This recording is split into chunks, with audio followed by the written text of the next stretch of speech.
Development hell. It's a phrase that I think is actually very appropriate to describe what happened behind the scenes in Momodora 3's development. It's the reality when a game director has a vision and a passion to bring that vision to life, but it's realized that the resources required to bring that vision to life just aren't quite there, which of course only leads to alterations and delays. To clarify, Momodora 3 was in development for at least 3 years. So perhaps the more appropriate phrase would be development heck, maybe? Of course, I'm kidding about that. I don't want to take away from the real troubles that did exist. We would learn about the many changes and cuts that did happen during this time, and we'd even see several different designs and demos that would showcase a drastically different experience than what we'd get from the final release of Momodora 3. The game we ended up getting was stripped of many of the ideas that were originally envisioned for Momodora 3, but what we did end up with was a real return to form for Momodora. Sure, the game was kind of light on story, even compared to the other Momodora games, but it was still pretty great. The team that made this game really outdid themselves. It looks beautiful, it flows wonderfully, and the music, well, just listen for yourself.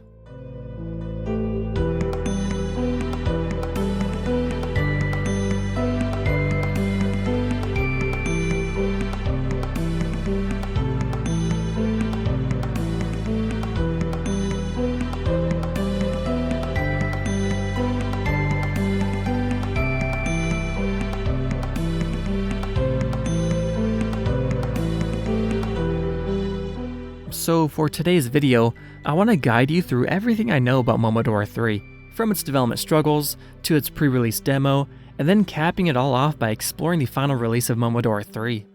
So if that sounds interesting to you, then allow me to ramble and please enjoy.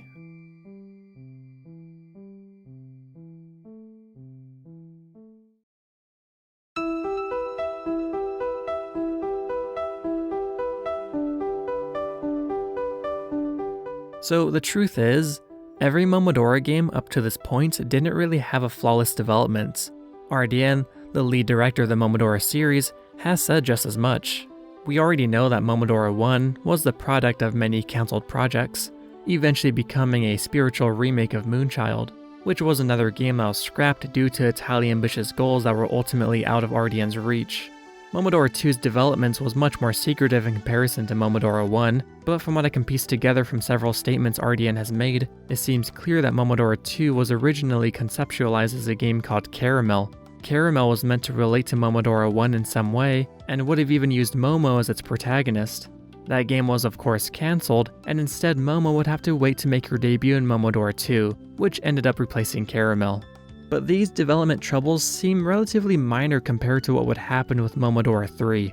Just as a point of reference, Momodora 1 and 2, despite the struggles they may have faced during development, were both released in less than a year from when they were officially put into production. Momodora 3 on the other hand would be in development for at least 3 years, and during that time the game would have been scrapped and restarted several times over. I imagine that Momodora 3's development wasn't meant to take much longer than its predecessors. RDN's original idea behind Momodora 3 was to make another Metroidvania platformer, similar to Momodora 2, but this time with a bigger focus on story. He would have begun production of Momodora 3 very shortly after the release of Momodora 2, and when I say very shortly, I mean that he probably started working on it the moment he released Momodora 2. So why do I say this? Well, RDN made a page on an old website of his that was dedicated to archiving various development updates on Momodora 3, the earliest update being on July 14th in 2011. Momodora 2 released on July 10th of the same year. It only took 4 days after Momodora 2's release to get the first update on the next installments. In fact, the wording on this update implies development started on the game even before Momodora 2 came out. In this update, it would talk about a feature called the Amamori system, which was meant to be similar to the Cyber Elves in Mega Man Zero. The Cyber Elves were essentially robots that the player could equip that would provide various passive abilities that would differ depending on which Cyber Elf you chose. Looking at a picture of what Amamori looked like, you could easily imagine how the system would work within Momodora 3 as well. Of course though, this system wouldn't be implemented into the game, and cut features like this would become all too common for Momodora 3. Now, admittedly, if you're making a game, it's basically a guarantee that you'll be cutting features. It's not uncommon, and it happens all the time within all circles of video game developments, regardless if it's indie or if it's AAA. However, for Momodora 3, I don't see this as just an update on a cut feature on a game, but also as some unfortunate foreshadowing of things to come, of the struggles that came with development and possibly might have marked the end of the Momodora series entirely. Perhaps these types of updates wouldn't normally be too unusual, but with hindsight behind us, you can see the cracks beginning to form. July 16th, quote, test map. Actually, it was supposed to be the village of Koho, but that idea was scrapped too. July 28th, quote, second stage, huge work in progress. I don't really like the way I'm making it though, on the verge of scrapping and starting again. August 5th, quote, portraits. It's the Witch Vivi. Too bad she'll only make one appearance, as a boss. Vivi doesn't make an appearance at all in the final release of Momodora 3. And this is just the start. At one point, Ardian's motivation to work on this game dropped so much that he'd take a break from it, and instead decided to make an entirely different game, this game being called Bunny Swordmaster Story.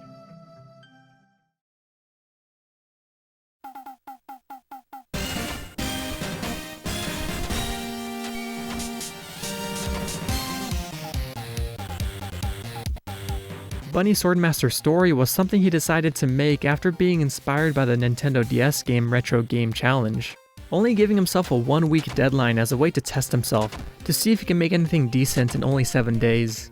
The story in the game is that you play as a samurai girl, who goes on a short quest to protect her village from monsters that are being sent by the evil Izanami no Mikoto, who's essentially just a death goddess. For a game he only made in 1 week with only maybe 1 or 2 small updates afterwards, it's pretty impressive. It looks beautiful, it's challenging, it feels polished, there's lots of personality, and even a small reference to its inspiration, Retro Game Challenge. The only thing this game is missing is music. Electro Bear planned to make music for it, but it doesn't seem like it was ever implemented. However, I think it kind of works without it. The simple sounds present in this game create an almost calming atmosphere, which is funny because it's meant to be a pretty tough game, but I think the lack of music really enhances that experience. And maybe the subtle sound design will help you relax after, dying a couple times. You might be wondering, why am I focusing on this game so much? Well, apparently this game connects to the Momodora universe in some way. I'm not too sure how, but that's according to RDN. And honestly, it might have been a joke, but just in case it isn't, well, here it is.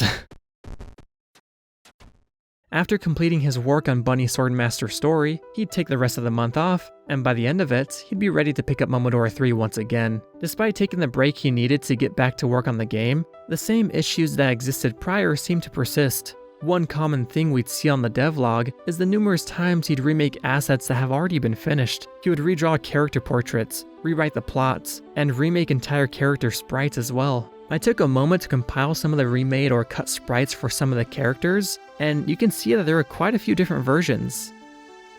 This actually brings to mind an answer RDN gave in an interview with Niche Gamer back in 2016. It was in response to the question on what advice he'd give to future game devs. In his response, he'd mentioned that you should save your improvements for your next project, that he's fallen into the trap of improving his abilities during development of a long game, and felt the need to redraw all of the art from scratch to make it prettier. That this is both a good and a bad thing, but you don't want to be stuck in a loop always reworking the same assets you've finished. Now, I don't know the details behind every game he's made. I could imagine that this is referring to most of his projects, but I can't help but feel like that he was specifically thinking of Momodora 3 in this case. By February of 2012, 7 months since development began, RDN would finally be able to send out a playable version of Momodora 3 to beta testers. Over the course of the next 5 months, he'd begin releasing various public demos for everybody to try out, all the while continuing to change and tweak the game behind the scenes. I know a common theme in these videos is the lack of existing demos of these games, but Momodora always had a very small following, especially before Momodora 4. There likely wasn't anyone who thought to archive all of this stuff, and most of these demos have essentially become lost media. But you know what? This time, I actually found one.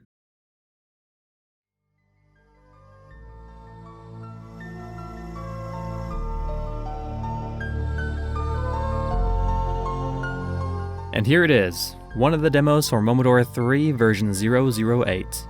Lots of the content found within this demo is quite different. The very first change is actually right here, right in front of us.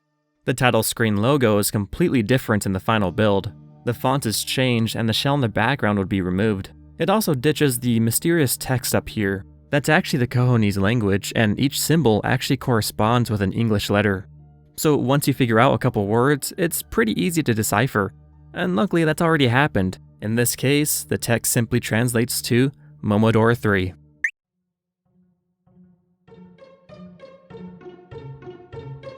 The game opens up with a pan across the countryside, of which I could only assume to be Koho Village. We'd meet up with our old friend Momo, who'd come to star in this game as well, after making her debut in Momodora 2. We'd find her praying to a statue of Kaho, and after her prayer, she'll get up, and we're given control to start exploring. The first thing to take note of is how Momo looks. Her design and animation is much more simplified compared to how it was in Momodora 2. I think overall, Momo in this game kinda sits in between Momodora 1 and 2 in terms of design and animation. It's not quite as simple as Momodora 1, but not quite as complex as Momodora 2. I do think the reason for her simplified animation is mainly due to RDN, at the time, putting himself in charge of Momo's animation. And of course, before we move on, we can't forget the statue of Kaho. There's some text on it, and we can read it. Above the brilliant peaks and swirling clouds lives the goddess whose illuminance forever protects. The gentle flowers to the honorable priest. Our goddess Kaho's bright light shelters all. From the forsaken darkness, when all danger nears, the goddess, worthy of worship, gives us worth to live. This is sort of what I meant when I said that Kaho becomes a more prominent figure within the Momodora universe, starting at Momodora 3. I think by this point, RDN did have the idea to make a prequel that would tell Kaho's story. Quite a few things would change from this demo, like a lot of it to be honest, but of all the things that managed to make it to the final release, Kaho's presence was one of those things. That sort of makes me think that RDN really wanted to make sure she was in the game, regardless of how many changes happened. Like he had the idea, so he needed to put it in the game somewhere, so when things did change, he made sure Kaho was always present in some way. But that's just a theory. The way Kaho would end up being used in the official release of Momodora 3 is quite interesting too. I don't want to get ahead of myself, but RDN wasn't against the idea of messing around with the game's timeline a bit. I'll go into more detail about that later.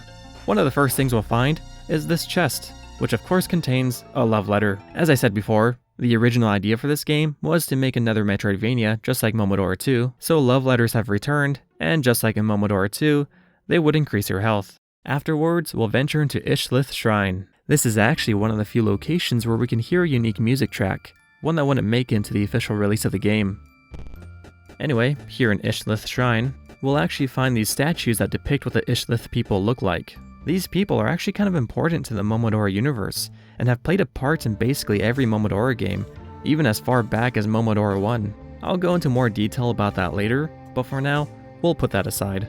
There's a secret room here that'll lead to Noise Loop. Noise Loop is also a place where we can hear another unique song. Let's give it a quick listen.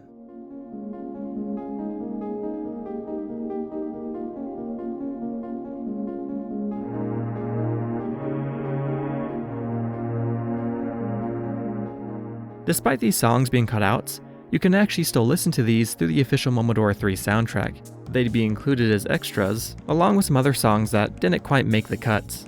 Anyway, there's not much information I can give you about Noise Loop. Noise Loop is the only location in this demo that was cut out from the final game. Every other location did make it into the final release, albeit each stage was redesigned to some extent, but they all made it. Noise Loop, not the same case. And normally, Noise Loop is blocked off to players in this demo. However, after the official release of Momodora 3, RDN would mention a glitch that still existed in the game, and this glitch is called pause jump buffering.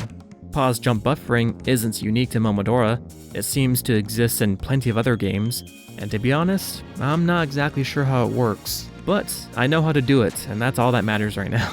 Later in this demo, we would get a double jump ability, and using that alongside the pause jump buffering glitch, we can actually make it on top of this large wall. What we'll encounter here is essentially several rooms that all contain small enemy encounters. You'll be locked inside each room until you defeat all the enemies. You'll be allowed to do that for about 4 rooms before the game prevents you from progressing any further. And that's likely because everything past this point is basically unfinished.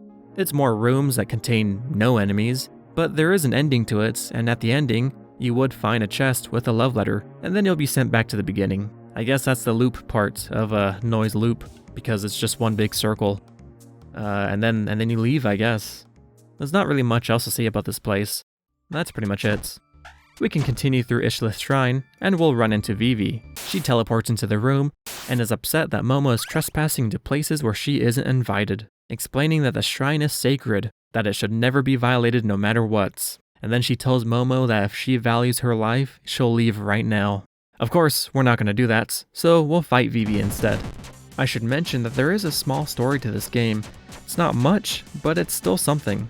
The story is that Momo's sister, Nanashi, seems to have died in between the events of Momodora 2 and 3, and so Momo is on a journey to hell to hopefully find her. There isn't much else to the story, that's pretty much it. There is likely going to be a lot more, but of course, that was all cuts. Anyway, after defeating Vivi, she'll learn of Momo's intentions to travel to hell. She tells Momo that she might have defeated her, but she won't stand a chance against anything from hell. Vivi doesn't want to listen to anything else Momo has to say, simply telling her that she doesn't care, and then she teleports away. And that'll be the last we see of Vivi. She unfortunately doesn't make the cut to the final game. We can find another little secret here by pause jump buffering our way up to this path, and we'll find this weird white wiggly thing. It just wiggles, that's about it. I literally have no information about this, I don't know what this is, I don't know what the plans were behind this thing. It just wiggles, you know? That's it. Yeah, we'll soon find the boomerang seal. I forgot to mention that in this game, we do have the seals just like in Momodora 2, but with this ability, we can now throw them and they'll come right back to us. Like a boomerang. You know how it works, you're a gamer. This is also the only sub-weapon available to us in this demo. There is actually another sub-weapon called the Shield Seal, which we can actually see in one of these preview images when the game was still being developed. But I don't think it's accessible to us in this version of the game. The only other collectibles we can find in this demo, besides the love letters, are going to be the aforementioned double jump ability, as well as bigger pouches to hold more seals. And that's about it. We'll soon enter dim hideouts, and there's not much to say about this place. But we do meet a new character. This is Melilot, and she's excited to meet us because she realizes that Momo is a Koho Shrine Maiden. She mentions that she's from the Kingdom of Karst, and that she's exploring these ruins from the past in search of some amazing treasures or discoveries. She says that the princess of her kingdom often talks about the great things that she's seen here, although Melilot says that all she's found so far has been junk and old ruins. We can speak with her again, and she'll say how scary it is to be so far away from home, far from the warmth of your mom and dad, and that she feels so lonely and meek. And that's it from Melilot. She was actually lucky enough to not get cut from the game, and makes it into the final release. Although I do believe that Melilot was a completely different character at one point, and the reason I believe that is mainly because when you look at her sprites within the files of Momodora 3, you'll see that her name in these sprites isn't Melilot, it's Aya, and that's definitely not her last name. Anyway, let's move on, because we're just about at the end of our demo. The very last thing of note is this boss. This is Prim, and she tells us that Vivi really is useless, that it seems like she couldn't even protect the entrance from somebody as stupid looking as Momo, which I think is a very funny standard to hold Vivi to. Maybe Prim wouldn't have been so upset if Momo didn't look so stupid. Prim realizes that Momo is on a mission to hell to find her sister, but of course she doesn't really care, and instead decides that she wants to kill Momo instead. Prim does make it into the final build of Momodora 3, but it does seem like that she was changed into an entirely different character, with a completely different design as well. I do suspect that Prim's role was going to be much bigger though, and that's because Prim's full name is actually Prim Doralina, meaning that Prim and Dora are actually related. This is still true in the final game, but nothing is really done with that information. It was likely a story thread that was supposed to lead somewhere, but of course, like lots of things in this demo, it was cut. After beating Prim, she'll exclaim how humiliated she is to be beaten by Momo. Prim will then say, "Damn you, I'll make you pay. Don't forget that, okay? Bye." I think it's pretty funny how Prim still insisted on saying bye, even after threatening Momo. Before she leaves though, she would tell Momo to go away, that no one needs the presence of a thing like her here. she'll tell her that she's an annoying shrine maiden and to not disturb them anymore, before she then flashes away. And that's pretty much it for the demo. We can keep going and we'll enter Old Madryn, but aside from the layouts, it's basically the same Old Madryn that we'd see in the official release. And besides, even if I wanted to show you more, I can't, because in this demo, there's an invisible wall that blocks our path, and some text accompanying it simply saying demo end. And that's really it. There were more demos that came out that would let you explore beyond this point, I'm pretty sure, but I can't find those. They're gone. And I looked pretty deep too. I looked quite a bit. I couldn't find anything. I couldn't find any download, and I couldn't find any footage either. The best I can get is this image that Ardian shared during an interview. It shows us an interaction between Momo and this other character.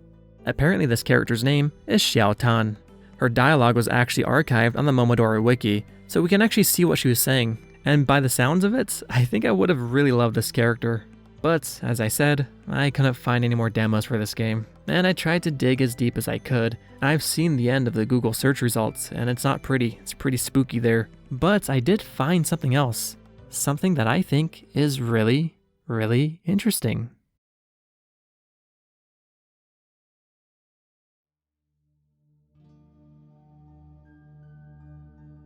And this is the debug build of the Momodora 3 version 008 demo. What an exciting thing to find. I honestly can't believe that I managed to find this, and I actually can't believe that it was available to download in the first place. I already kind of showed off a little bit of what this build has to offer. This is actually what I used to get those images earlier from Noise Loop, so I won't be covering that location again, but there is still some other things I want to show off, so let's jump right into it.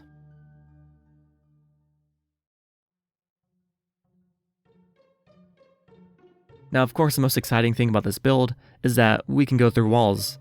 We can kind of nudge our way through them, but there is one weird quirk about this build. Momo is in a constant falling state for some reason, so I can't jump, but there is a way to fix this, luckily. And the way to fix it is that there is a secret developer room in this game, and within it, there's every collectible in the game, as well as some interactable objects and teleporters that'll take you to every major location in the game. We can fall into the dev room, and on the way down, we can pick up the double jump ability, which lets me jump basically infinitely. There's no limit to how often I can double jump, so this makes it a lot easier to traverse this build. Anyway, here's the dev room. It basically has a bunch of assets that are used throughout the game, and we can actually get an early version of the shield seal in this room. Instead of using those big squares, it just uses the basic seal graphic. It's a pretty interesting find because you can't find this in the demo normally, so it's neat that it was here the whole time, you just couldn't get it. All these squares underneath the main platform are actually the teleporters, and they all take you to the corresponding locations where those blocks can be found. There's also this body of water, which doesn't take you anywhere, you could just swim in it. This game does sort of have like a swimming mechanic, sort of. You float on the surface of the water, but that's really it. That was cut, of course, so it's not really much to it. Anyway, we can use the teleporter to go back to Old Madryn and get past that fake wall. This section is kind of a mess, which is expected since it was never finished. It's just one big dead end, but it's still interesting to explore. I don't know what it is, but something about exploring these unfinished locations in games is really interesting to me. It's like you get like a peek behind the curtain of what the development process looks like, you know? Like, look at this location. It's just a bunch of weird small tunnels you have to squeeze through, and at the end of it, all there is an empty chest. It's pretty interesting.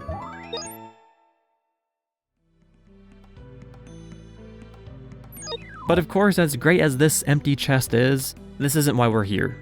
We're here to meet our new best friend. This is Xiao Tan, and I really love her character. Mind the dialogue though. The font for some reason is very large, so it cuts off parts of her sentences, but as I said before, the Momodora wiki did archive her dialogue, so it's very easy to understand what she's saying.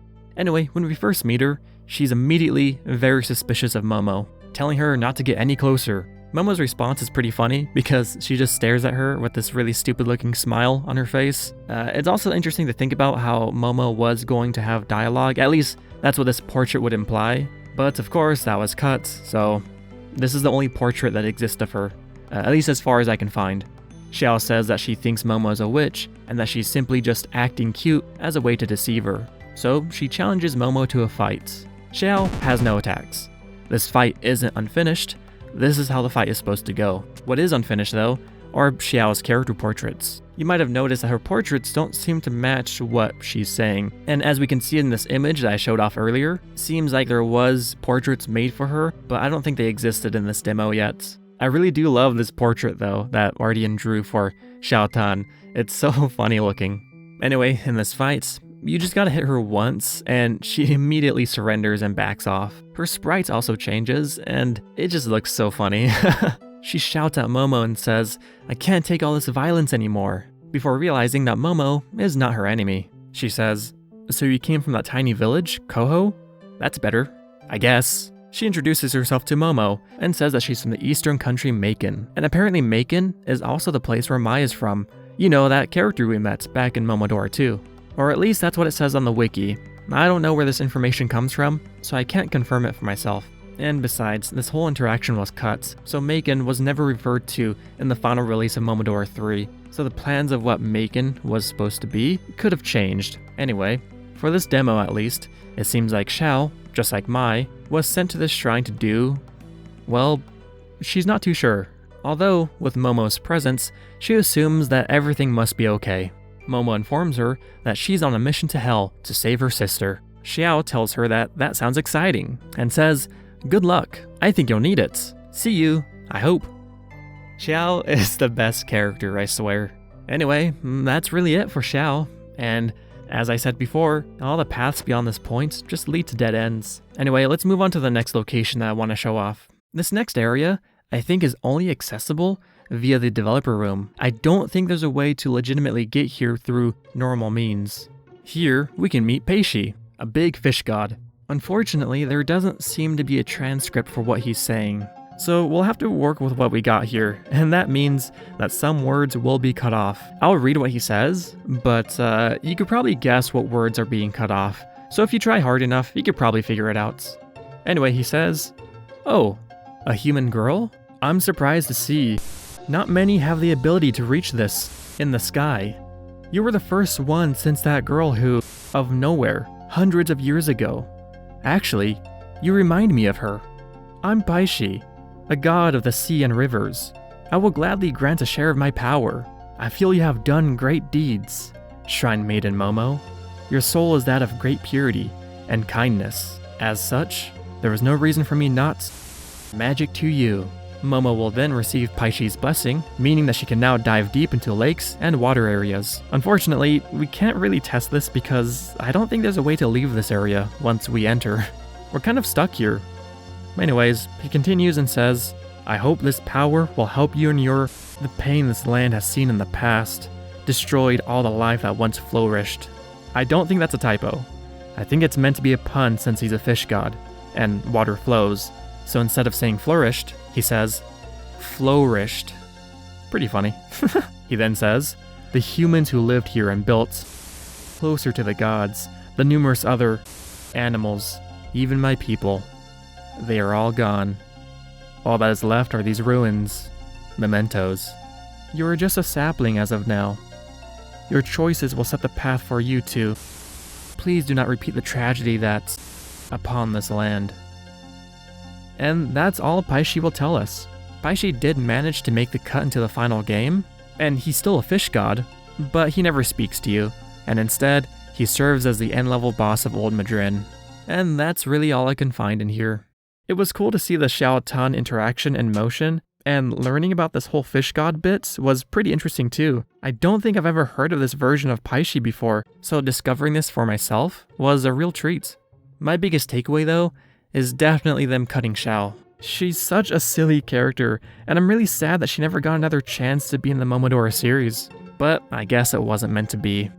And another thing that wasn't meant to be was this entire iteration of Momodora 3.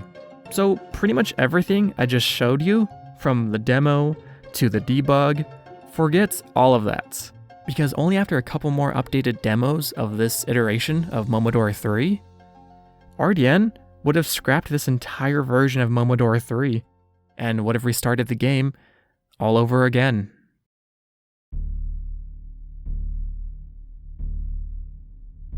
In March of 2013, 1 year and 8 months since development began, RDN would make this post.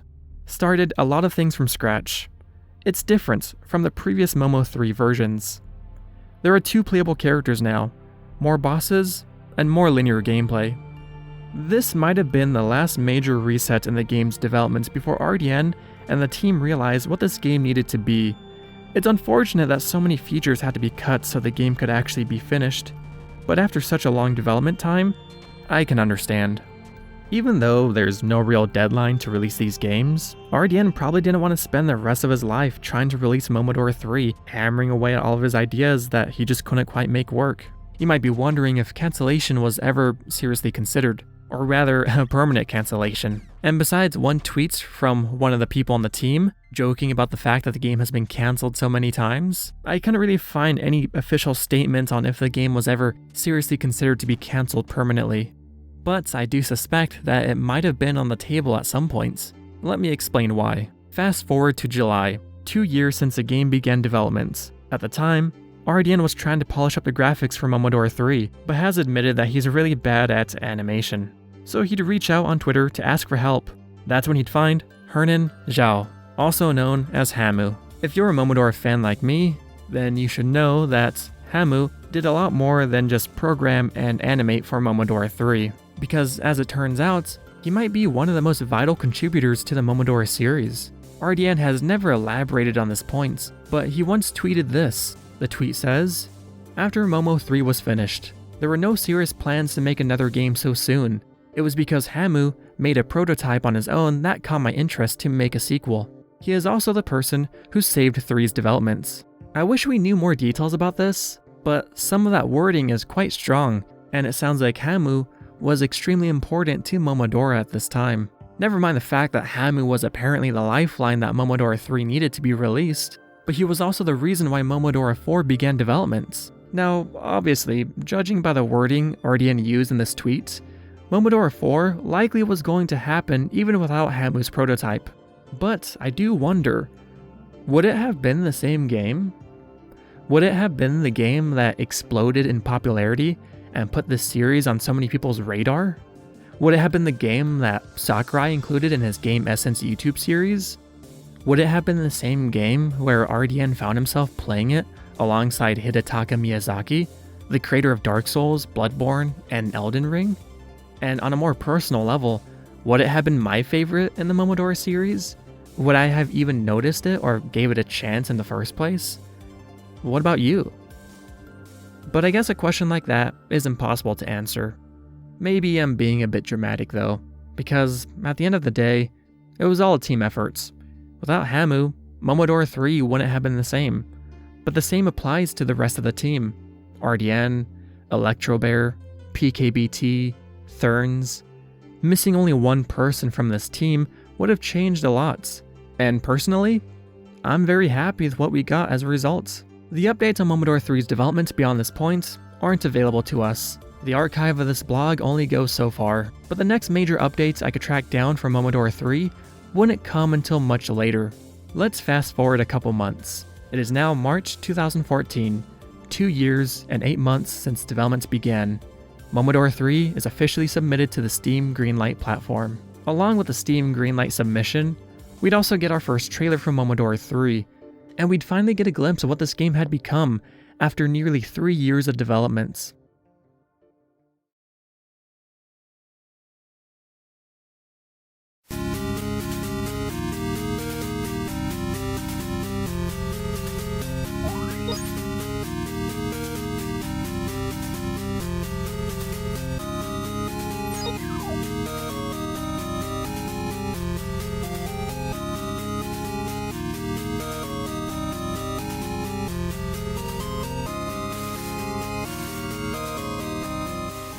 After this, we'd only need to wait 4 months before the game would officially release in July of 2014. Almost exactly 3 years since the game began development. It was surely a long journey for RDN and the team behind him, but I'm sure it was a massive relief to finally get the game out the door. And I suppose the biggest question now is, was it worth the wait?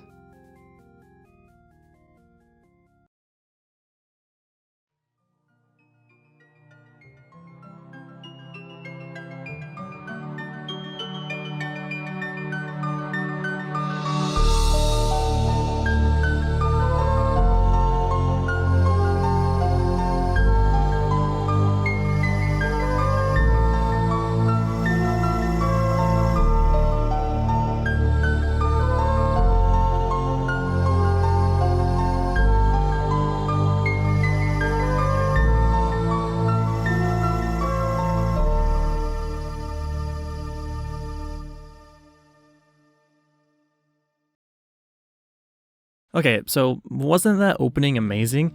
I know we already heard it in the demo, but I just need to point out how much Electro Bear really nailed the title theme for this game. It's fantastic, and I get chills every single time I hear it. Although Electro Bear did produce the soundtrack for this game, there are actually 2 songs that he wasn't responsible for. The first song is Final Battle, and as you can probably guess, it's the song that plays during the final battle.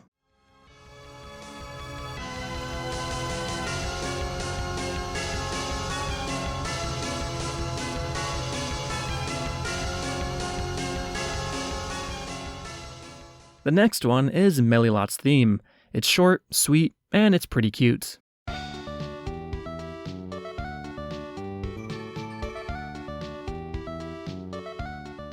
I wasn't able to confirm this myself, but I'm guessing these songs were made by somebody named Daniel Strauss. This is the only other name, besides RDN, that's credited towards creating the audio in this game. I tried to look into this person, but I don't know if they have any presence online. Maybe these were commissioned or something? I'm not too sure. But besides those 2 songs, every other song would be made by Electro Bear.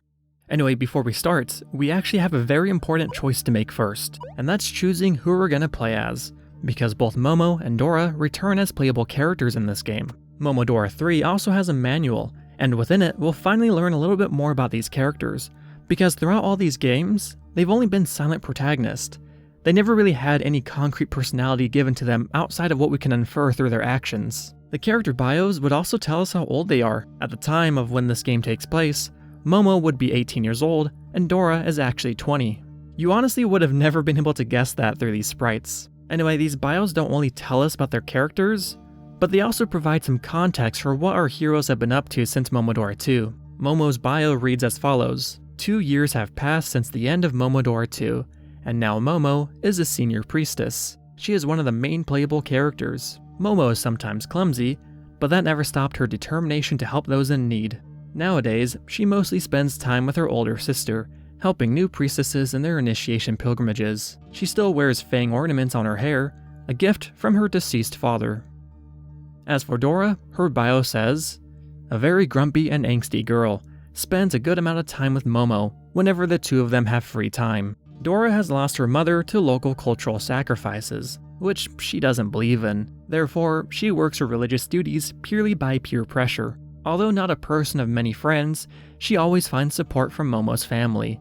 The marks on her face represent a sign of those who have been cursed. I'm sure you've already noticed, but Dora looks a little different in this game. In Momodora 1 and 2, Dora has a whiter skin, but in this game, she has this darker orange skin tone. RDN has explained that at the end of Momodora 2, when Momo saves Dora with the fresh spring leaf, that Dora was basically reborn in a different body configuration.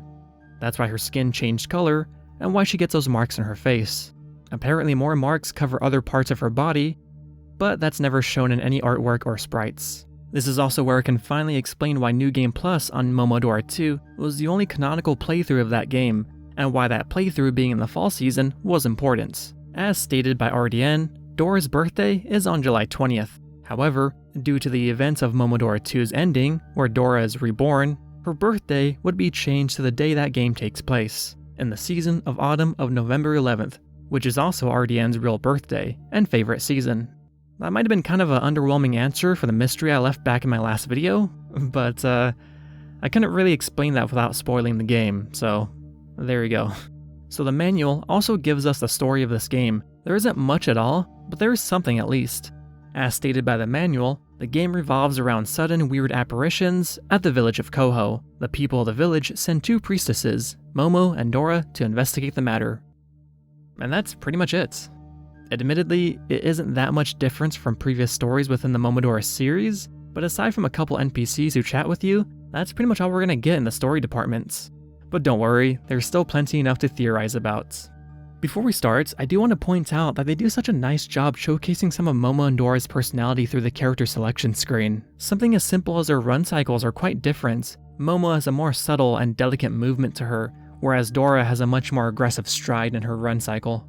Momo's character portraits also does a good job of showcasing her kind and welcoming nature, and when you're not highlighting her on the character select screen, she'll begin to cry. Dora's character portrait, on the other hand, clearly shows somebody who does seem a bit grumpy and angsty, as her bio described, and when she's not highlighted, she'll get angry and turn her back towards the player. This tiny bit of detail put into the character select screen alone does quite a bit of work to show off these characters' personalities. I'm honestly very impressed by it. For this playthrough, I'm gonna go with Dora. Momo was the star of Momodora 2 after all, and we haven't got to play as Dora since Momodora 1, so it seems fair. Also, Dora is just best girl. Best shrine maiden. Although you should keep in mind that retroactively, this game likely assumes that Momo took part in the story as well. Some parts of this game are referred back to in Momodora 5, and these references require Momo to have made this journey to make sense. So you can probably use your imagination and assume Momo is accompanying Dora. There is also some parts in this game where it feels like characters are specifically speaking to Momo. I know I can easily solve this by just playing as Momo, but this is the last time we'll get the chance to play as Dora, so I don't want to lose the opportunity to give her the spotlight one last time. Anyway, before we start, we're given the choice in difficulty: easy, medium, or hard. They each alter how much health you have, and what items, if any, you start with. Interestingly enough, this game didn't ship with this feature. Originally, the character you chose would dictate which difficulty you played on. Momo would be hard, and Dora would be easy. However, after a Steam user left a negative review, complaining that easy mode wasn't easy enough, detailing an encounter with a fish boss in a way that was either intentionally untruthful or a public showcase of a blatant lack of game sense, RDN would respond, detailing why their described experience didn't seem to make sense, stating that it would take 8 hits to lose to this boss, going on to explain that the reviewer would have needed to unequip a defensive item given to the player by default, and would have needed to miss an item early in the game that would have restored the health to full before death. This item is very hard to miss. RDN would respond again half an hour later, informing the negative reviewer that he has since addressed their concerns, updating the game to include a new difficulty mode called Casual, which not only adds an absurd boost to the amount of health the player has, but also automatically regenerates the player's health every second. Casual mode has since been renamed Easy, while the previous Easy mode is now considered normal. For this playthrough, I'm going to do hard, because quite frankly, normal is a little too easy. So, we teleport in, and the first thing you might be wondering is if this game has graphics. And well, let me tell you, this game has graphics. Graphics right there, graphics there, and even some graphics here.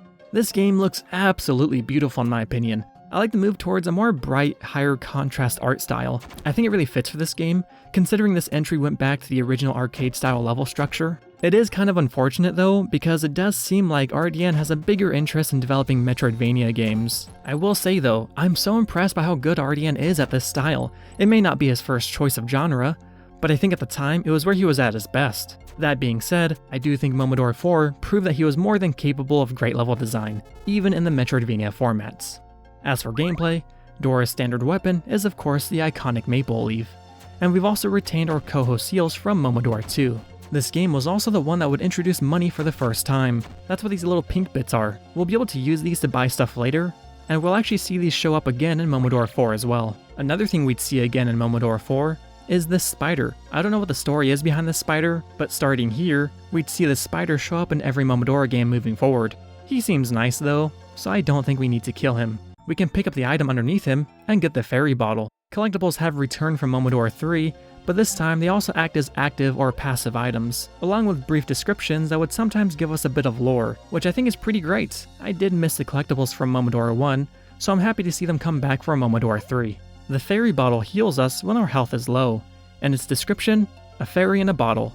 You get what it says on the tin, I suppose. We'll run into this bunny girl very soon, and she'll act as the shopkeeper for this game. I don't think we're ever given her name, but according to the game files, her name might be Osasu.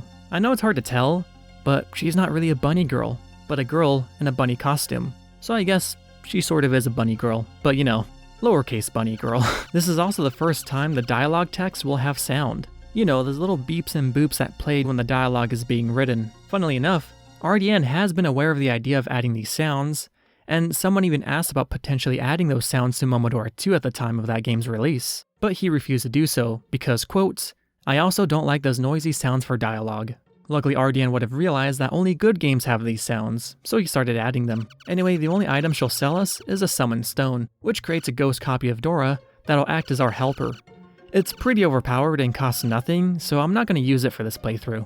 We can then use these invisible platforms to reach the secret area and pick up another item. This one is a speed ring. It'll significantly increase our movement speed, but at the cost of taking more damage. Its description reads, "A ring cursed by ancient magic.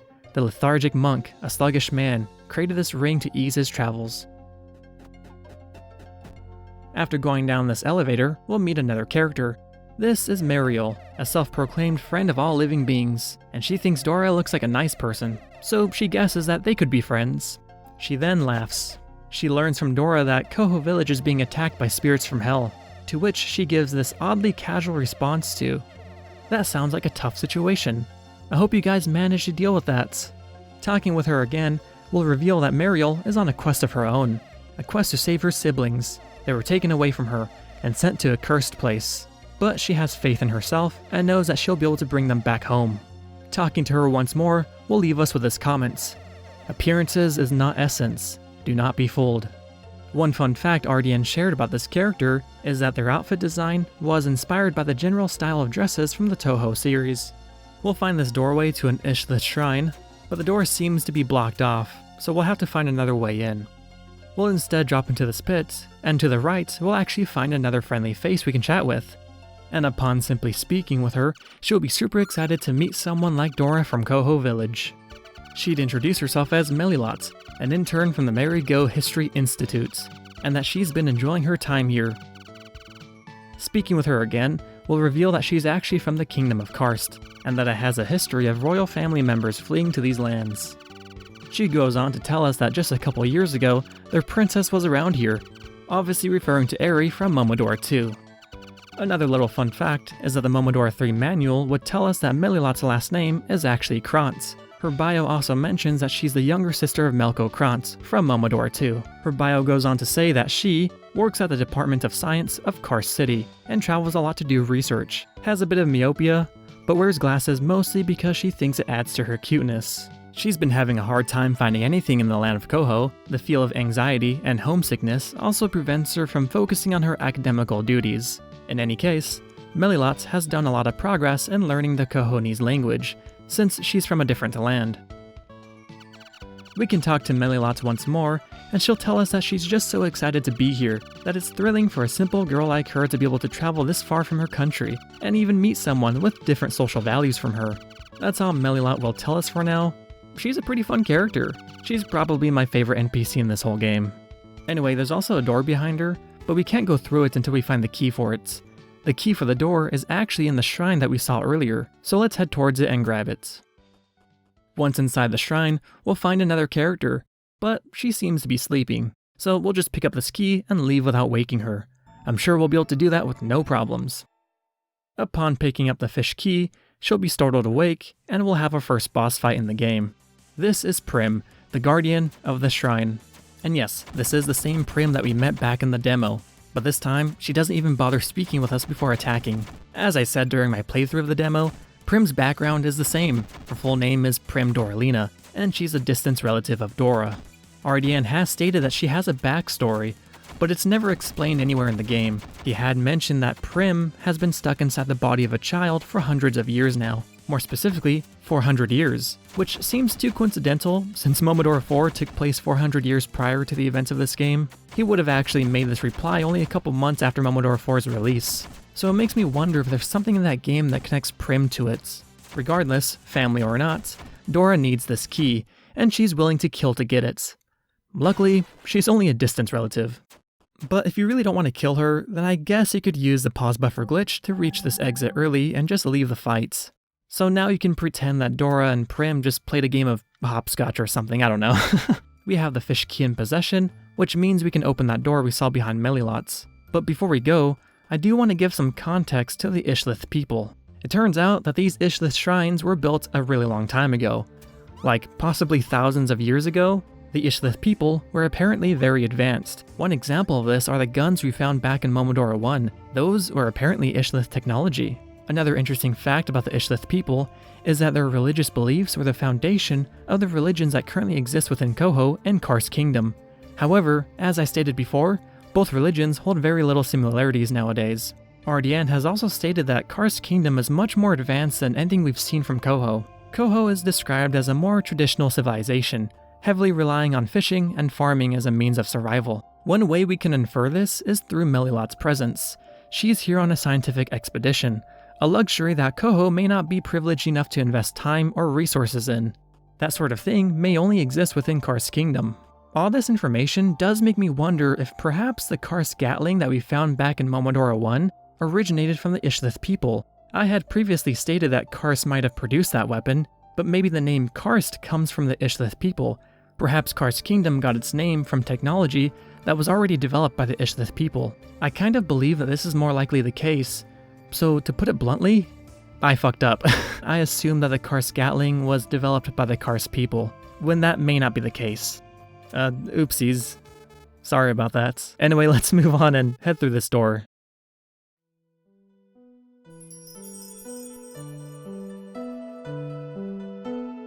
This is Old Madrin. This is the first time we'd actually see the moon. Or rather, moons? I've mentioned it before in my Momodora 4 video, but the world of Momodora has 2 moons instead of 1. I'll restate that this was inspired by Chrono Cross, one of Ardian's favorite games. Speaking of Momodora 4 though, if you recall, I had briefly touched upon a side character you could meet in that game. This character was a fish person who begged to be freed so they could return to their homeland. It's very likely that Old Madrin was that place that they were referring to. During the events of Momodora 4, 400 years ago, a terrible curse was ravaging the land and was spreading quickly across the world. Old Madrin was no exception to this curse, and was one of the worst victims of it. As we explore Old Madrin, we'll encounter no life from the civilization that once existed here, and as Paishi said in the demo, all that is left are these ruins, mementos. It's pretty unfortunate, and even after 400 years, this place is still a ghost town. Not all is bad though, because look, I found a rubber ducky in this pond, so I guess things aren't too bad. I also found the item seller again. She'll sell us a star magnet and a love letter. Once again, the love letter is a fun little callback to Momodora 1, and I guess 2 now? Lots of people love Momo and Dora, I suppose. There's also this giant fish statue behind us. I'm not too sure who this is, and it looks very different from any fish person we've seen so far. Notably, there appears to be a shell fruit embedded in its scales. Perhaps whoever this is used the shell fruits, and their appearance is a result of that. Perhaps they used it to become a strong warrior. It's not lost on me how silly this may seem. I mean, it's a big fish, but who's to say this isn't the most threatening looking fish in town? Not me, that's for sure. Anyway, that's about it for this area. All that's left is the boss of Old Madrin.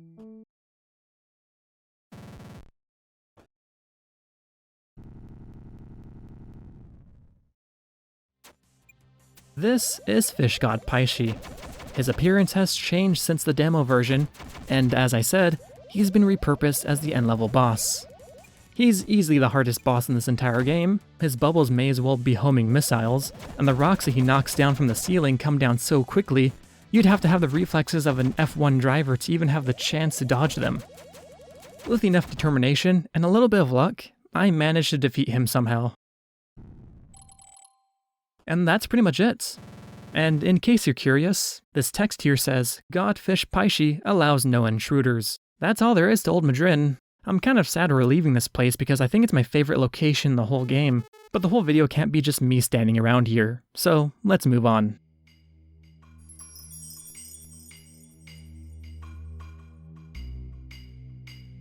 This is Dim Hideouts. I want to really let the music play for a second because its intro really gives me some major Metroid vibes.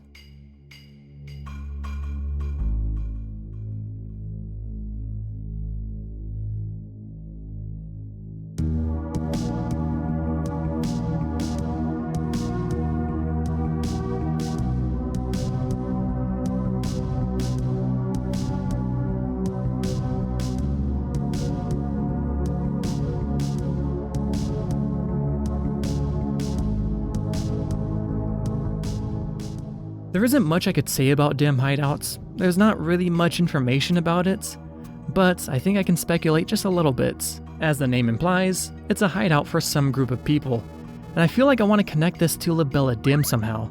There's really no connection I'm making beyond the name if I'm being completely honest. That being said though, Libella Dim was described as being somebody who was quite mischievous before she became that monster that we saw in Momodora 4. Libella was never from royalty. and she never had a family to turn to. She did what she needed to survive. She would eventually turn into the Witch of Decay, but she still recruited servants. Sure, they probably mostly died under her, but I could imagine a world where some of those servants spread the word of Lubella Dim, and over time her name persisted. It's possible her name is more of a symbol now. Perhaps the people who inhabit this hideout come from similar backgrounds as Lubella. People who grew up from nothing and were ignored by society and forced to survive in any way they could. I can imagine one could find a family within a community like Dim Hideouts. It could also be that Dim Hideout could be a literal name, and it's simply a poorly lit hideouts. Anyway, enough of all that. Check out this Ika-chan reference. Just to quickly explain what this is, RDN really likes Cave Story. Cave Story is made by Daisuke and Maya, aka Pixel. Pixel made a game called Ika-chan. RDN puts Ika-chan reference in Momodora 3. Bada bing, bada boom, now you're informed.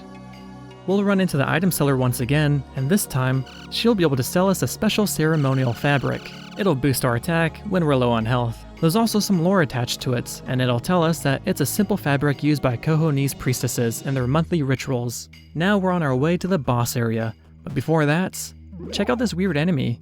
I don't know, I just wanted to point it out. It's just a weird ghost mushroom guy. Freaky. We'll go on a quick detour, and we'll actually find Melilot once again, but this time she seems to be asleep or something. Upon speaking with her, she'll wake up and immediately express her excitement to see Dora once again, and asks if she's on some kind of pilgrimage, explaining that she's read that Kohonese priestesses go on pilgrimages to perform their sacred duties, stating that she has always thought of exorcists as scary people, but that Dora's one pretty girl. She'll stop herself from talking much longer to not distract Dora from her job. Apparently Dora isn't too busy though, because we can talk with her again, and this time Melilot will give us some real advice. Sometimes you gotta take big risks in life. It's better to try and regret than regret never trying at all. She says with that in mind, she decided to come here and work on some of her studies. It seems she's having fun with it so far, aside from needing to deal with a bunch of one-eyed freaks. We can talk to her once more, and she'll tell us how much she loves whales, particularly blue whales. They're so massive, it's absolutely incredible to think about them. And that's it. We'll go on one more quick detour before the boss. This is Audrey. She isn't too bad to deal with. She'll charge you and try to poke you with her sword. Just jump over her and attack her from behind. There is a bit of lore behind her. She's actually one of the Knights of Cassius. They had lost their leader and went to wander across new lands. After defeating her, a passage will open up behind her, and you'll find the aforementioned lore in the form of a new item. Anyway, we can move on to the boss of this area, and I quite like this boss. Or should I say, bosses? Because there's actually two of them. These are the Arabella sisters. Again, I feel like I should point out how their names have Bella in them, you know, like Lubella, but that could be a stretch. However, one of them does have a spell that could turn Dora into a bunny, which is oddly similar to how Lubella liked to turn people into cats. Again, could be a stretch, but I'm just theory crafting over here. Anyway, one cool gimmick about this fight is that when one dies, the other's attacks become more aggressive, which is pretty neat because that means you can experience these bosses in two different ways, you know, depending on which order you decide to kill them in. After this boss fight, we'll be allowed to move on to the next location.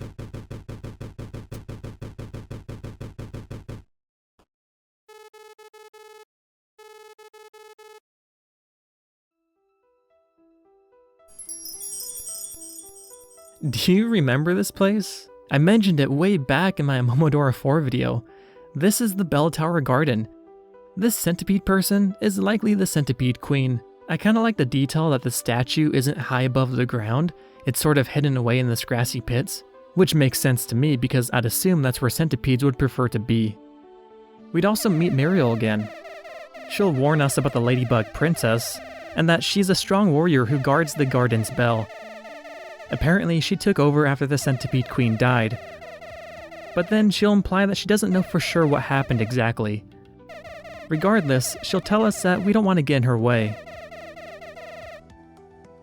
Talking to her again, she'll tell us that it is only with the heart that one can see rightly. What is essential is invisible to the eye. Talking to her once more, she'll say, "You're a chatty type, huh?" Over to the left here, we'll find this little patch. Interacting with it will tell us that it seems like something could be planted here. We'll revisit this place a little bit later. One thing I want to mention real quick is that this place was likely hinted at the very start of the game. In the very first area in this game, we can look in the background and we'll see a pretty massive tower way out in the distance. This is likely Bell Tower Garden, just a neat little detail. We'll run into the shopkeeper very soon, and she'll be able to sell us 3 items. None of them are that important to be honest, but one item is the golden flower, which we saw back in Momodora 1. I think one of the more interesting items we can find here though, is this. Edea statuettes. We did see Edea in Momodora 4, and fittingly, the effects of this item work very similarly to the effects of the item that Edea could drop when you defeated her. When equipped with Edea statuettes, your coho seals will leave a trail of poison behind them. The Edea statuettes also has a description which provides a bit more context for Edea's expulsion from Bell Tower Garden. The description reads, Edea sinned by betraying the Centipede Queen and attempted to murder her. Even so, she gained a following, carriers of the statuettes. I do wonder if she had a following prior to her attempt to murder the queen. I like to think that's why there were a bunch of centipedes in the background area of the Sacred Ardalia Grove in Momodora 4. Perhaps those were some of her followers, and maybe they were also purged from Bell Tower Garden, and similar to Edea, were killed and left in the Sacred Ardalia Grove. Just before the boss of this area, we'll run into Melilot again. She tells us she hopes Dora is doing okay, and that she's still working on her studies, but that she hasn't found anything of importance yet. Unfortunately, that's really all she has to say though. Anyway, let's move on to the boss of Bell Tower Garden. And look at that! I think that might be the Ladybug Princess that Mariel was talking about. And just like she said, she's the Bell Keeper, and her name is actually Potelia. She does look like she has a hat with some bug antennae, but I'm guessing those are actually real antennae and they're just poking through her hat. Of course, she doesn't want to talk though. She'll jump from the top of the bell and try to pierce us with her spear before the fight officially begins. I do want to point out that this bell looks very similar to the bell we can find within Forlorn Monastery in Momodora 4. Every detail seems to be the same right down to the pattern of these lines. The bell within Forlorn Monastery has these 3 triangles that might represent Karst Kingdom. The bell here seems to depict a ladybug, or maybe just a generic bug. Makes me wonder if there's some sort of connection between Karst Kingdom and Bell Tower Garden. Besides the matching bells, there is a fact that Karst Kingdom seemingly allowed the Centipede Queen to dump the bodies of her betrayers into the Sacred Ardalia Grove, which I would assume is under the control of Karst Kingdom. Anyway, getting back to the fight, Potelia actually has the unique skill to heal herself when her health gets too low. However, this only opens her up to being attacked more. Surprisingly though, she doesn't die when her health drops to 0. Instead, she'll speak and say that she's impressed by Dora's skills. She goes on to say, although I have no say in your business, as a protector of this garden, I ask you tread in peace. She'll then give us an owl badge, which looks very similar to the hazel badge from Momodora 4, which you can get from the Bunny Florist in Whiteleaf Memorial Park. Once again, it's another connection to Karst Kingdom. She'll explain that the owl badge is a gift from the inhabitants of the garden, then asks for Dora to not trouble them any longer. The owl badge has no effect, but its description says, Potelia, due to her efforts, was granted this badge by the Centipede Queen herself. We're free to leave and move on to the next level. But maybe we can give this badge to Melilot, to help her with her studies. Speaking with Melilot will cause her to immediately take interest in the badge. She'll offer to trade you something for it, explaining that she really can't go home empty-handed. She'll offer to give us some seeds from her town. Apparently they taste nothing like the seeds from this land. Upon trading it, we'll lose the badge, but we'll get a Karstian seed instead. Melilot would speak up again and says that it's a special seed and that maybe we could plant it somewhere in this garden. Melilot will thank us for everything, telling Dora that she'll never forget her and that she'll cherish this moment forever. The Karstian seed has no effect, but its description reads, in the arid land of Karst, few are the locations where these seeds are able to grow. A very rare breed, it is capable of distorting time, leading to unknown destinies. That sounds like a pretty exciting description. However, this will unfortunately be the last time we'll be able to chat with Melilot. She's found something to finally take home, and this will be the end of her journey for now. I'm really gonna miss her. We'll head back to this place near the start of Bell Tower Garden, and upon planting the seed, a door will grow in its place.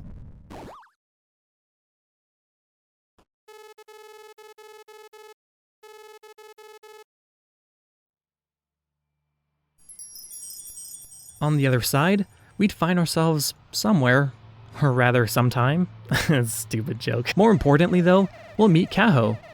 Kaho is the protagonist of Momodora 4, which, as I said before, took place 400 years ago prior to the events of Momodora 1, 2, and 3. However, somehow we've traveled back in time. Just as a quick diversion, because I don't know when I will be able to mention this again, we can look in the background and see Bell Tower Garden still standing, but there appears to be another tower connected to it. But it's likely there to help show the player that they're in a different time now, a time where this other tower still existed. Kaho notices Dora and believes her presence is a sign of the gods aiding Kaho in these times of peril. She'll introduce herself as Kaho, from the village of Koho. Quick side note, this is a writing error from RDN which he has acknowledged. The village of Koho wasn't named Koho during Kaho's time. Originally, Koho Village was named Lun Village. It wasn't until the end of Kaho's story where Lun Village would be renamed to Koho. I hope that was easy to understand. Anyway, let's get back to Momodora 3, and allow me to provide a bit of context for what's happening here. 400 years ago, a curse from Karst Kingdom began to rapidly spread across the world.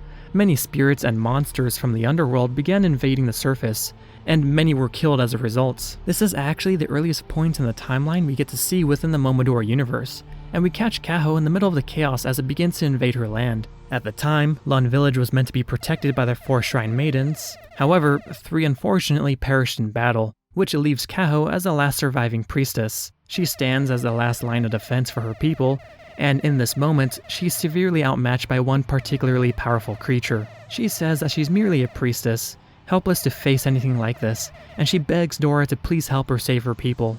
If you choose to help her, we'll be able to fight alongside her against the evil spirit Hagok.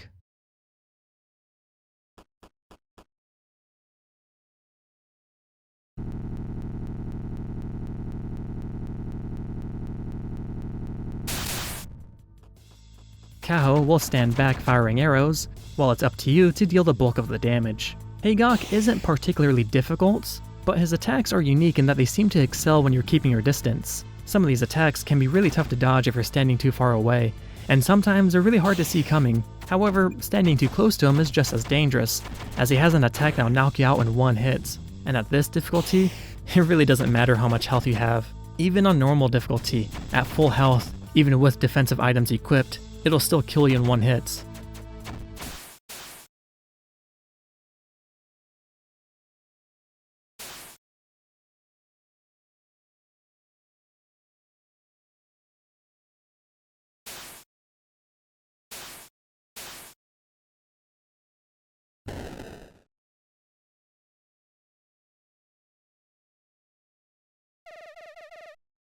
Upon defeating Hagok, Kaho would thank Dora for helping her, going on to say that despite them being complete strangers, she still stood beside her and fought for those in need.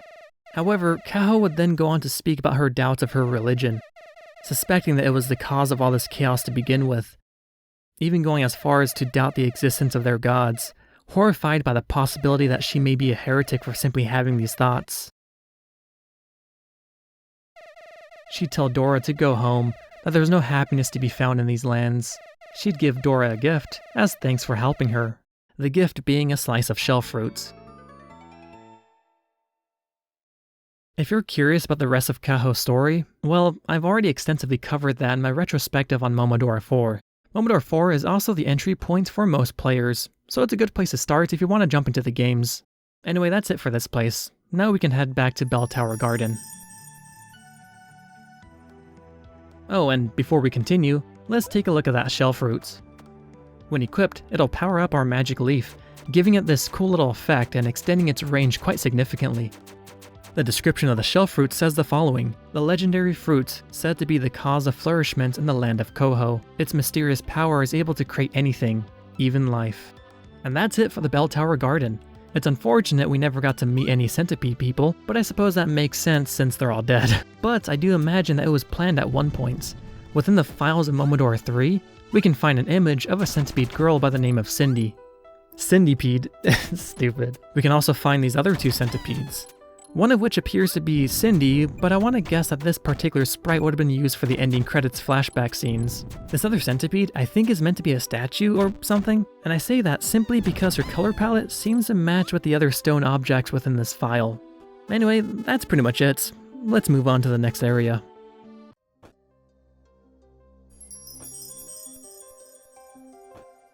This is Artemisia's grave.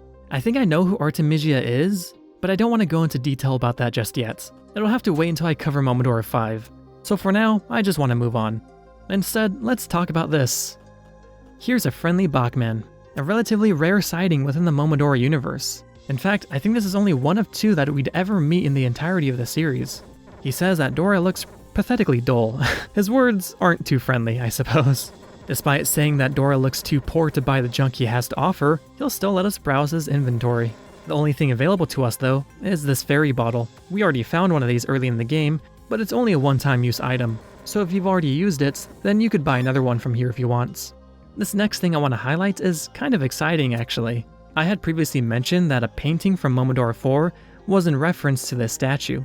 This statue seems to depict some sort of triangle guy. You can actually find this sprite within the files for Momodora 3, and it would be titled Triangle God. I had assumed that Momodora 4 was simply referencing itself through this introduction of the Triangle God, but a helpful commenter actually informed me that this is more likely a reference to Gun Gods, a game developed by Vlambeer. Gun Gods starred a character who went by the name of Young Venus, who's in the shape of a triangle, and also happens to be a god. Do you see the connection? The logo art for Gun Gods depicting Young Venus looks very similar to the painting I highlighted in my Momodora 4 retrospective. Vlambeer would go on to develop Nuclear Throne, which also included Young Venus as a playable character. The depiction of Young Venus in this looks very similar to how RDN drew the Triangle God. At this point, I'm convinced that this is what it's referencing. I suppose you could argue that it's a popular depiction that you could spot in a number of entertainment and media, and it might just be a pure coincidence. I mean, the name Triangle God, or a concept of a triangle being a god, isn't really that unique when designing a character based off the Eye of Providence. And yeah, you could argue that. Anyway, here's Mariel again. This time she'll tell us that there's some sort of scary demon ahead. She'll tell us that even though her siblings are in danger, she'll have to rest a bit longer before she can face this challenge. Pretty unexpected from Mariel, but I suppose it's a testament to her love for her siblings to put her life in so much danger to save them. Of course though, we're not going to let her put herself in danger like that, so instead we'll take care of this demon ourselves. Head into the next room and we'll be face to face with the Backrog demon. He's an oversized Bachman, but his head is a bomb with a spooky mouth rather than the typical eyeball that we've seen with other Bachmen. I think one interesting detail about him though is that he has a ball and chain attached to his leg. But does that ball look like an eyeball? If it is, then maybe that's his eyeball, and his head was just replaced with a bomb. Pretty creepy if that's the case. In terms of fighting him though, he isn't too tough to beat. He only has one attack and he'll miss every time if you just stand right in front of him. After defeating him, his head will explode and he'll fall to the floor. In an uncomfortably realistic fashion too. With that demon gone, we can return to Mariel and give her the good news. She's surprised to hear that we killed the demon and tells us about the stories that they tell in her village about these one-eyed cursed beings. Apparently they were turned into monsters for angering the gods, and she hopes that nothing bad happens to her brother and sister. Of course though, she's in a hurry and thanks Dora for clearing the path. And that'll be the last we see of Mariel. But it's actually possible for her to die here. If you happen to arrive here too late, she'll presumably attempt to fight the monster, but she'd fail and we'd find her lifeless body. At that point, you really can't do anything to help her. So make sure to hurry if you want her to survive. Very shortly afterwards, we'll run into this girl who's just sitting here minding her own business. Also, look at the animation, it's so cute. When we talk to her, she'll assume that we're here to pay our respects to the dead. Apparently she doesn't see people visiting this grave often. She'll explain to us that this place is the bridge that connects the world of the living and the world of the dead, and that we might find horrible things on the other side, an evil worse than death. She'd simply advise us to step back. Talking to her again, we'll reveal that she recognizes Dora's outfit, that it's reminiscent of the people from Koho Village. She laughs to herself when she realizes that she is in fact correct. She'd tell us that it's been centuries since she's seen one of us. She recalls seeing a girl way back in the day that dressed similar to Dora, and that she purified this land from evil. She then wonders whatever happened to that girl. Talking to her once more, she'll tell us that Artemisia was her sister, and that she was a kind and protective figure. This grave was built to worship her heroic duties for her people. That apparently is a very old and forgotten story though. And that's it. I don't think she ever gives us her name, but she's actually called Serena of Ishlith, according to the credits. I don't know how much she's related to the Ishlith people, but it could probably relate to how she's apparently been alive for centuries now, and seemingly remembers a girl that sounds very similar to Kaho. Anyway, we're of course going to ignore her warnings and move right along.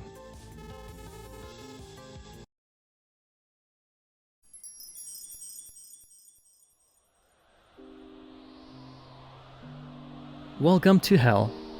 This probably isn't what you were expecting. Unless you're a fan of Norse mythology, then this is probably exactly what you were expecting. Hell within the Momodora universe is a cold place to be. Snow constantly falls from the sky and covers the ground below our feet.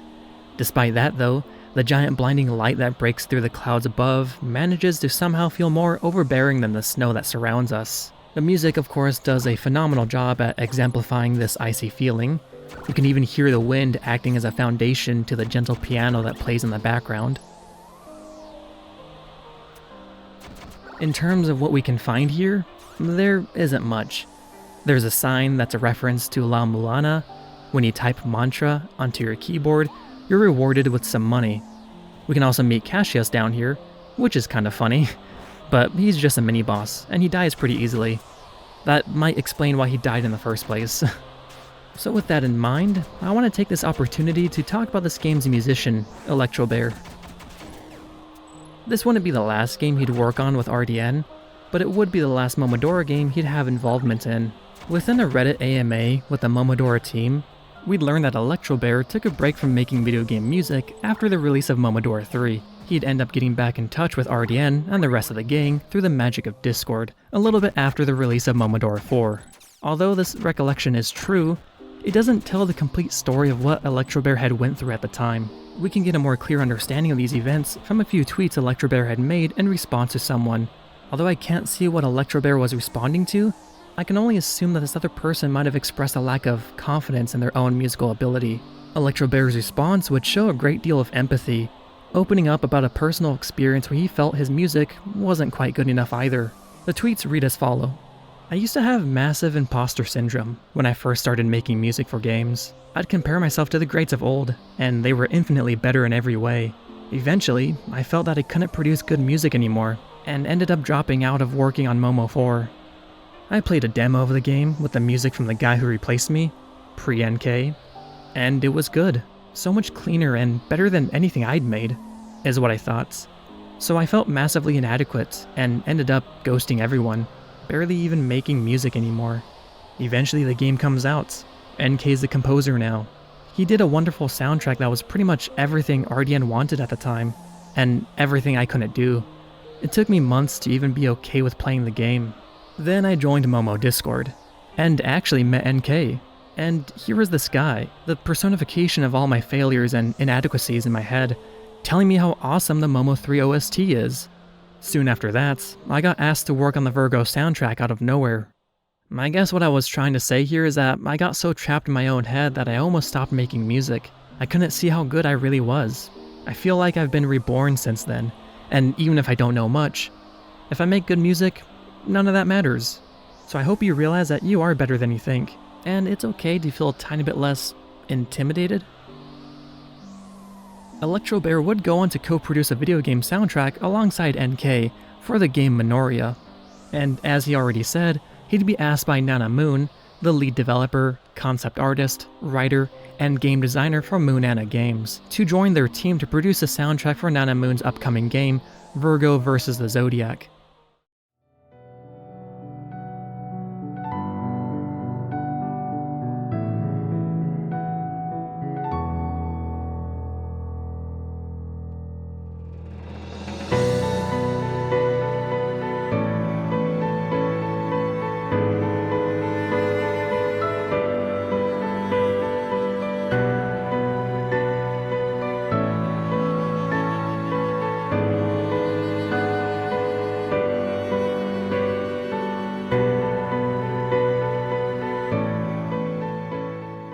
Electrobear would produce a soundtrack for their next game, Osteoblasts.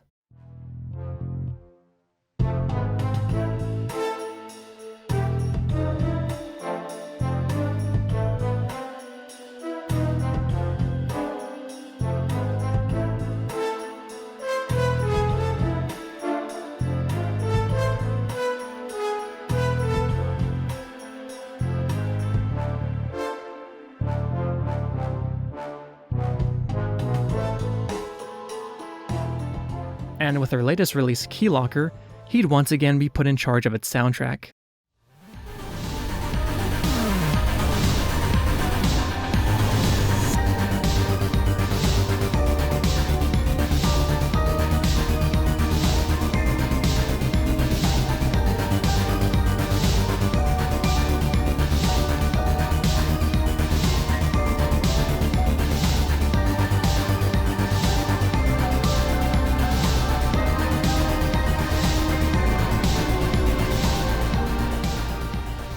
I've been playing this lately, and it's been a real blast gushing over the music in this game.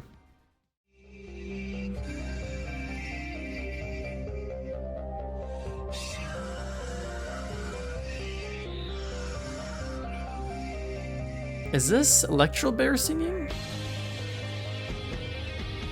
I know I know that, yeah, that's somebody else, but I know Electro Bear has yes, that was Electro Bear. It said right there, backing vocals. Because I was gonna say I know Electro Bear has. So I'm really happy to see Electro Bear doing well with his music, and I hope to see that continue for a long time. It's unfortunate that this is the end of his story when it comes to Momodora, but I do know he has expressed interest in returning to produce the soundtrack for Momodora 2 if it ever gets a remake. So maybe this won't be the last time we'll hear from Electro Bear. Anyway, this video has gone on long enough, so let's go ahead and wrap this up. And now, we're at the very end of the game. A woman will appear behind Dora, and she'll give her nice compliments. But then she'd ask Dora if she doesn't think it's a bit dangerous to wander around here. The woman would laugh as Dora jumped away from her. She'd tell Dora that she's put herself in a very bad situation, and that she won't let these priestesses interrupt her fun. And now the final fight in the game begins. This woman would never introduce herself, but her name, according to the credits, is Rel. Rel isn't too tough of a boss fight. She has some pretty basic attacks, and distance will be your friend. On top of that, the time between her attacks gives you plenty of chances to deal a good chunk of damage. As usual with these games though, there's never just one phase.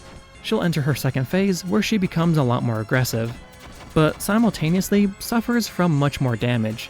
Her second phase doesn't have her strongest attacks, but they do a better job of scaring off the player for a bit. But of course, these games never have just two phases. She'll enter her third phase, where this time she'll pull out a red scythe, and she'll wait for you to approach her first. If you stand too far away from her, she'll just keep summoning ice shards from beneath you. Approaching her will cause her to step back and lunge towards you with her blade. Honestly, it's a scary looking phase, but it's really just two attacks. Plus, she still doesn't have much defense, so you can tank a few hits and just melt her. After depleting all of her health, she'll fall to the ground. At this point, it's up to the player on what they want to do next. You can kill her if you want, but Dora is a hero, so we're going to try and talk to her instead. The goddess of death won't say much. She'll insult Dora, but soon after, she'll disappear in a flash of lights. But she'll return with a completely different appearance. Don't be mistaken, this is still Rel, but in her truest form. If you think back to when we first met Mariel, she actually foreshadowed this with her "appearances is not essence" comment.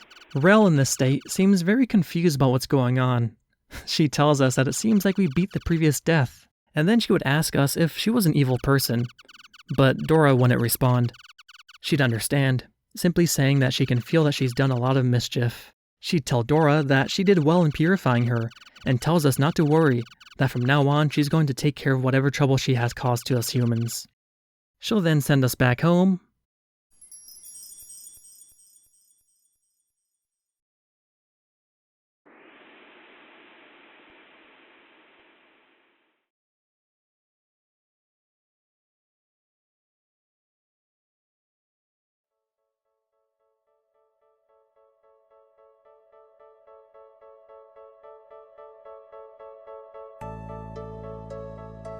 And that's the end of Momodora 3.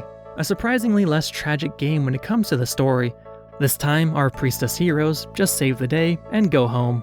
Perhaps the original version of Momodora 3 was going to present us with a much darker story, but who knows for sure.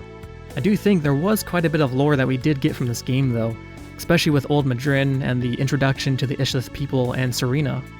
Of course though, we're not quite done with Momodora just yet. I won't be covering Momodora 4, of course, I already did a retrospective on that game at the start of this project, so I'll be jumping to Momodora 5 Moonlit Farewell next. Momo 5 is meant to be the conclusion to the Momodora story. It may or may not be the final Momodora game, but for the time being, it seems like Momodora ends at Moonlit Farewell.